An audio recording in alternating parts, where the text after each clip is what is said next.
আমরা যে এতক্ষণ যে সার্চ অপারেশন করেছি, যে গার্মেন্টসের পার্টে যে সার্চ অপারেশন আমরা করেছি, সেখানে আমরা এই পর্যন্ত 16টি মৃতদেহ পেয়েছি। 16টি মৃতদেহ পেয়েছি। এটার আসলে চেহারা বোঝা যাচ্ছে না, কারণ আপনারা জেনে থাকবেন এইটা একটু কারণ আছে যে আমরা প্রাথমিক তদন্তে প্রাথমিকভাবে আমরা বলতে পারি যে এই যে চারতলা এই গার্মেন্টসটির উপরে যেই আমরা যে ছাদটা দেখেছি, সেই ছাদটা টোটালি টিন শেড এবং চাটায়ের একটা উপরে মানে টিন শেড ছাদ। এই ছাদটা আবার বন্ধ ছিল। এখানে আমরা ছবিও পেয়েছি।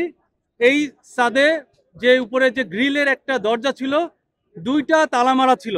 এটা এখনো তালা মারাই রয়েছে। এই কারণে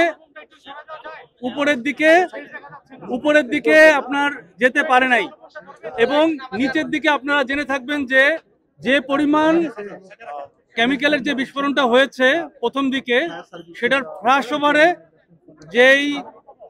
যেই আপনার টক্সিক যে গ্যাসটা, মানে সাদা যে ধোঁয়াটা টক্সিক, অত্যন্ত টক্সিক, এটা ইনহেল করার কারণে আকস্মিকভাবেই হয়তো এতজন, আমার মনে হয়, যেটা আমাদের মনে হয় যে এটা ওনারা সেন্সলেস হয়ে মৃত্যুবরণ করেছেন। পরবর্তীতে তারা আর এসকেপ করতে পারেন নাই। এখানে এই 16 জন এই 16টা মৃতদেহ আমরা পেয়েছি। বিভিন্ন কর্নারে দোতলা তিনতলা মিলে উপরে যেতে পারে নাই, নিচেও যেতে পারে নাই, যার কারণে একটা জায়গায় তারা হয়তো এই দুর্ঘটনায় পতিত হয়েছেন।